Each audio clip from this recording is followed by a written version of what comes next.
Hi friends, welcome to ருசி தெரு. இன்றைக்கி ஸ்நாக்ஸ் பாக்ஸ் சீரீஸில் சூஜி பொட்டேட்டோ ஃப்ரை தாங்க செய்ய போகிறேன். எப்படி பண்ணுறதுன்னு பார்த்துடலாமா?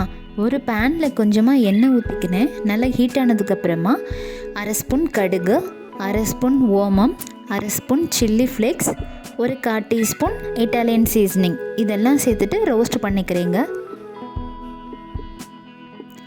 இப்போது 2 டம்ளர் தண்ணி ஊற்றி ஒரு 1/4 டீஸ்பூன் மிளகாத்தூளும் சேர்த்து நல்லா கொதிக்க விட்டுக்கிறேன். இதில் 1 கப்பு வெள்ளை ரவை நல்லா ரோஸ்ட் பண்ணினது இதையும் சேர்த்து நல்லா வேக வச்சுக்க போகிறேன். அடுப்பை சிம்லேயே வச்சு நல்லா வேக விடுங்க.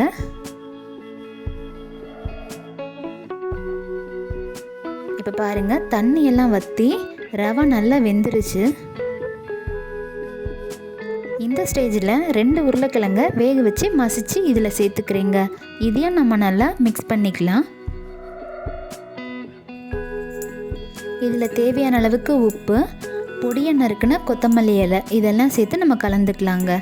அவ்வளோதான், நமக்கு இந்த ரவை மிக்ஸ் ரெடி ஆகிடுச்சு. இப்போ இதை நல்லா ஆற வச்சிடணுங்க.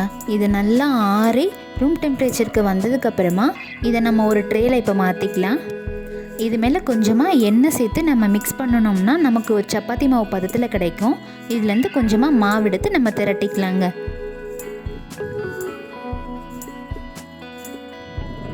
இப்போ பாருங்கள், நான் இந்த மாதிரி ரோல் பண்ணிவிட்டு குட்டி குட்டி பீசஸாக கட் பண்ணிக்கிறேன். இப்போது உங்களுக்கு எந்த ஷேப்பில் வேணுமோ நீங்கள் அந்த ஷேப்பில் பண்ணிக்கலாம். நான் ஜஸ்ட் ஒரு ஃபோர்க் வச்சு ஒரு இம்ப்ரெஷன் மட்டும் கொடுக்க போகிறேங்க.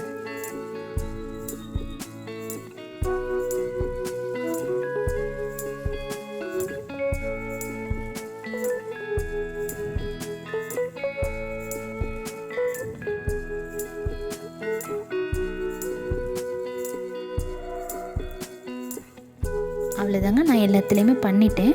பாருங்கள் எவ்வளோ நல்லா வந்திருக்குன்ட்டு. நம்ம இப்போ ஃப்ரை பண்ணிடலாமா? ஒரு பேனில் எண்ணெய் நல்லா ஹீட் ஆனதுக்கப்புறமா இது எல்லாத்தையுமே இது மாற்றிக்கிறேங்க.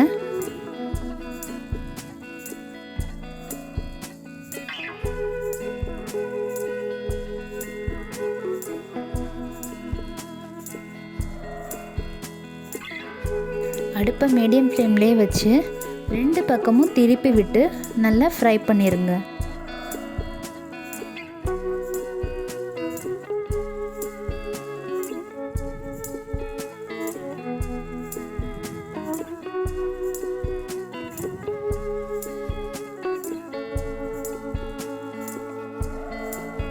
பாருங்க, இப்போ நல்லா கலர் சேஞ்ச் ஆகிட்டு வருது. இந்த ஸ்டேஜில் நம்ம எடுத்துக்கலாம்.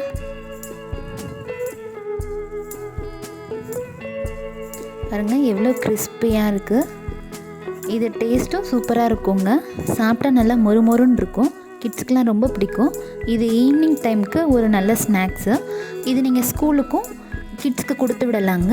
ஸோ இந்த ரெசிபியை இப்போ உடனே நீங்கள் ட்ரை பண்ணி பாருங்கள். இந்த ரெசிபி உங்களுக்கு பிடிச்சிருந்தா லைக் பண்ணுங்கள், ஷேர் பண்ணுங்கள், சப்ஸ்கிரைப் பண்ணுங்கள். நான் இன்னொரு ரெசிபியோட நெக்ஸ்ட் வீடியோவில் சந்திக்கிறேன் ஃப்ரெண்ட்ஸ். பை.